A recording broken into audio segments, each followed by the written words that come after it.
The New York Yankees finally get involved in a very active reliever market as David Bednar has finally been traded. Pittsburgh, after years of talks about him potentially moving, has linked up with a familiar trade partner in the New York Yankees and traded the former All-Star closer to New York in exchange for a couple of prospects that the Pirates are hoping can catapult them to a World Series crown in a couple of years. Bednar began the year on a cold streak before really making a huge push and becoming a dominant closer once again, and hasn't allowed a run in 2 months before the game on the 28th against the Giants, where he finally allowed his first run in, again, over 2 months. He has had an insane stretch of dominance since being recalled from AAA just a couple months ago.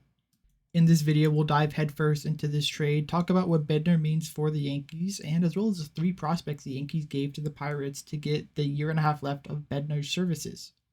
Also, we'll give some gut reaction trade grades to both sides.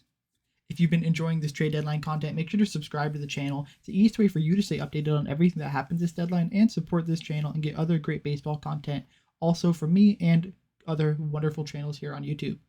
Without further ado, let's dive into this David Bednar trade that Jeff Passan broke just a couple minutes ago.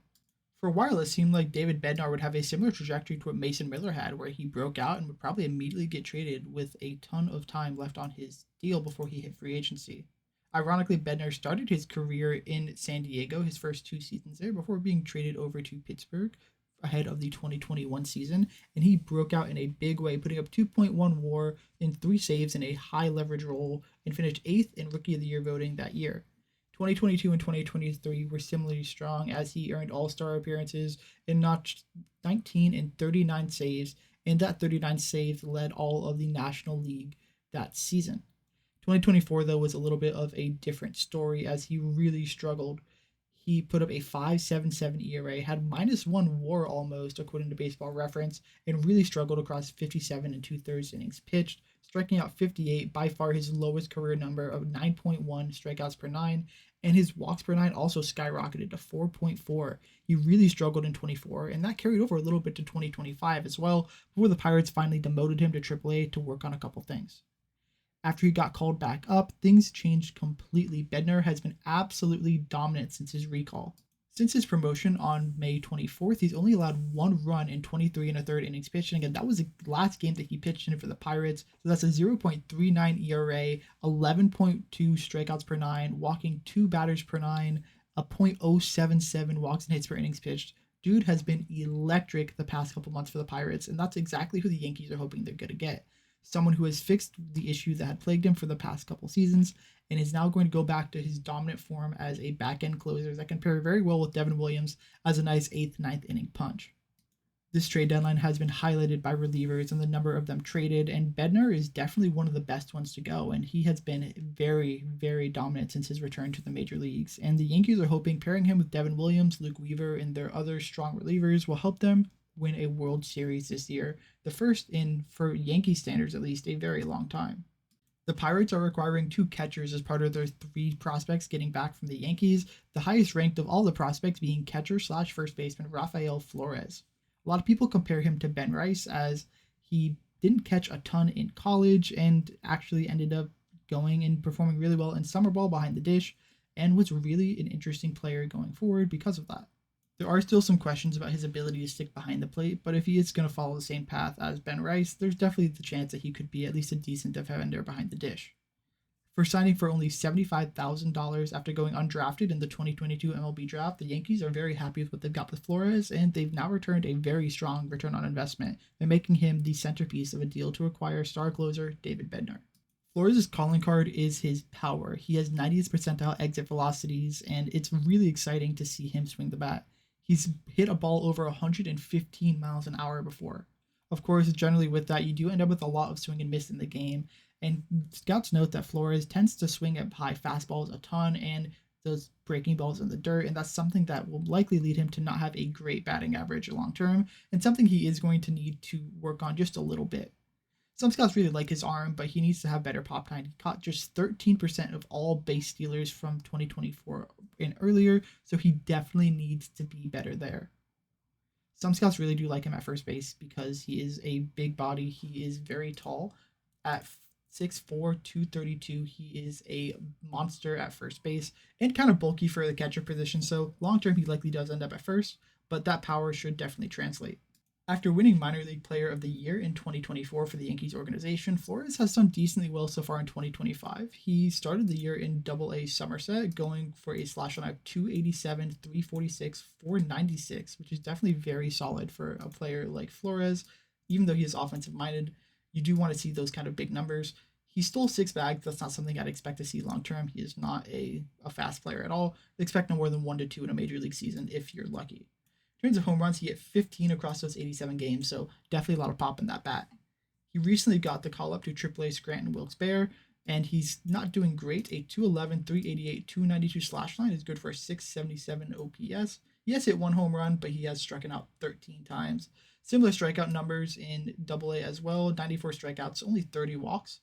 He's definitely walking a lot more in AAA though. He's got 11 of them across his 10 games, which is a good sign because he does have so much swing and miss in this game. We'll see exactly where Flores ends up long term. Next player the Pirates received is also a catcher who might end up at first base long term is Edgleen Perez, a catcher who's only 19 years old and signed out of Venezuela for just $50,000 in 2023's international signing class. So the Yankees are really capitalizing on some players that they got for cheap and have been able to develop really well. The righty is basically the opposite of Flores in terms of the fact that he doesn't have a lot of power and he makes a ton of contact. He's a ground ball hitter, and if you look at someone like Justin Crawford, who is a ground ball hitter but has a lot of speed and can make up for it, it's a lot more difficult for someone like Perez to actually have the ability to be successful with that ground ball ability. So scouts really want him to elevate the ball, and given that he does have some solid exit velocities, if he can go ahead and elevate the ball, he could definitely be a solid player. Maybe get into average power right now, probably projects a little bit lower, but if he can actually go and get the ball off the ground, not hit as many ground balls, it'll be a big plus. He was last listed at 5'10, 155, but take that with a grain of salt. It's been a minute since he has had his official height and weight updated, and that has definitely changed. So I would not take those numbers to be how tall and how heavy he actually is. He's definitely grown and bulked out significantly. Scouts really like that he has the ability to improve behind the plate. He's very agile and quick and has some decent receiving and blocking behind the dish. And that makes scouts think that he does have a little bit more potential to actually stick behind the dish than someone like Flores. So long term, he could very easily be a catcher. And he doesn't necessarily have the offensive numbers that you'd expect to support a first baseman. So I think he's a little more reliant on trying to stick behind the dish. He also has a cannon for an arm, which will help reinforce the fact that he is a decent catcher, at least defensively. And being only 19, he has a lot of time to grow and develop. Also antithetical to Flores is the fact that he walks a ton and has really good eye and generally doesn't swing at pitchers outside the zone.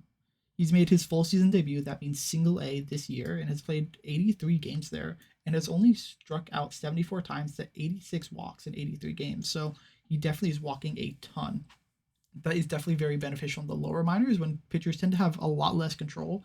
So as he works up to Double-A and Triple-A, we'll see how those numbers stack up. But that is something that scouts definitely tout, is his ability to lay off pitching. He has struggled offensively though. A 209, 368, 236 slash line is good for only a 604 OPS.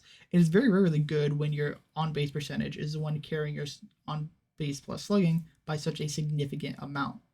Across those 301 at bats, he hasn't hit a single home run, which is definitely concerning. It just goes to show you how much of an issue the actual lift of the ball is for him right now. Across his entire minor league career, spanning across, at this point, nearly a full season of work from rookie ball in the Dominican to stateside to now single A, he's hit only 2 home runs, both of them coming in stateside rookie ball.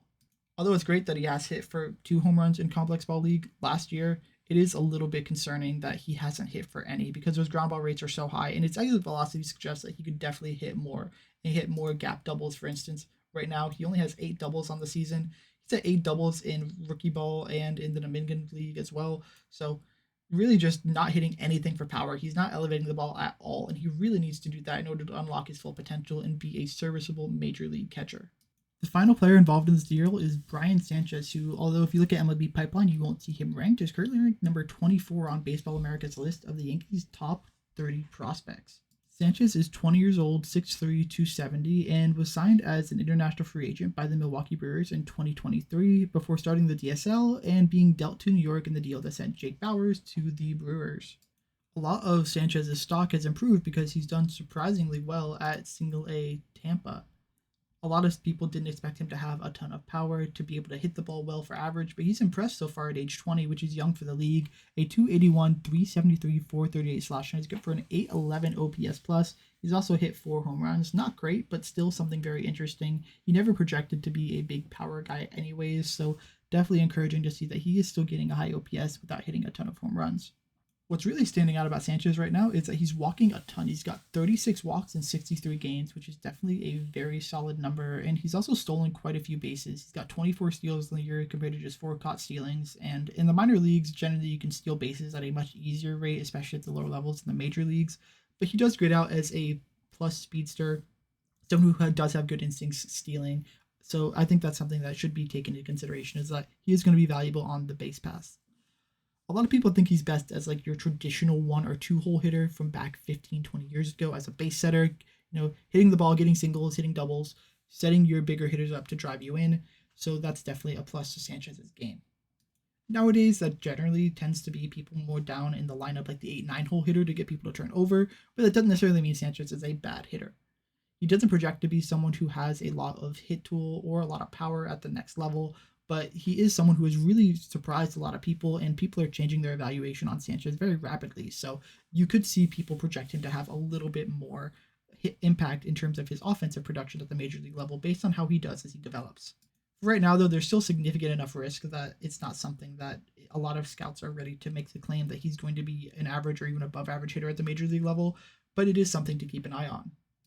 In terms of his defense, he's an average defender in center field. He has an above average arm, but beyond that, he's just a solid defender. And at the end of the day, if you want him to play anywhere, he's probably going to end up being a corner outfielder in my mind, which will put a little bit more pressure on him to actually hit. But if you needed him to play center, he would just be an average center fielder, which is fine. But center field is one of the more difficult positions to play defensively, so it is important to have a good defender there.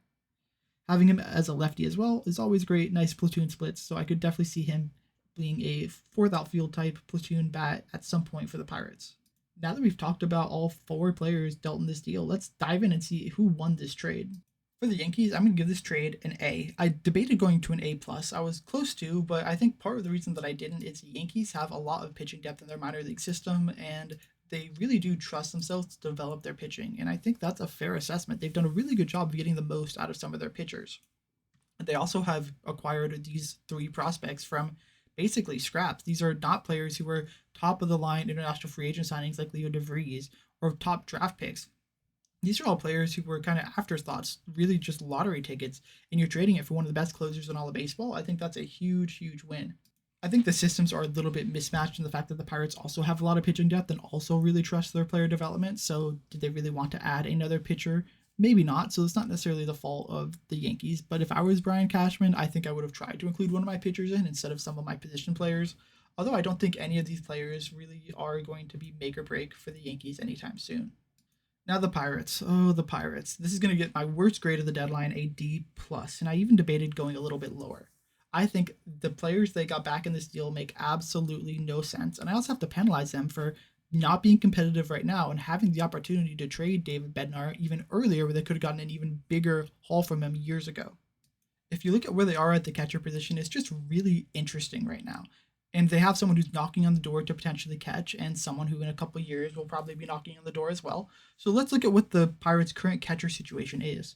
You have former number 1 overall pick Henry Davis, who was disappointed, and rightfully so. It was a weaker draft class without a consensus number 1, so it's not like he was a highly touted prospect that's kind of flamed out. Definitely had a lot of pedigree, but it wasn't like he was Bryce Harper being the next coming of Christ. He was just a guy who was going to be really good and hasn't necessarily lived up to expectations. Joey Bart was another former top pick, number 2 overall by the Giants, and hasn't lived up to expectations as well. He's done really well, kind of fallen out of favor just a little bit as they've tried to get Henry Davis more at bats. But 2 solid catchers overall and 2 people with a ton of potential. You also look at Endy Rodriguez, another former top 100 prospect currently on the 60-day injured list, who also catches. So you have 3 catchers right there who are in your organization for the long term. So now you're basically at a point going into 2026 where you have Joey Bart, maybe you trade him this offseason or something like that. And you also have Henry Davis and you have Endy Rodriguez. That's 3 catchers right there.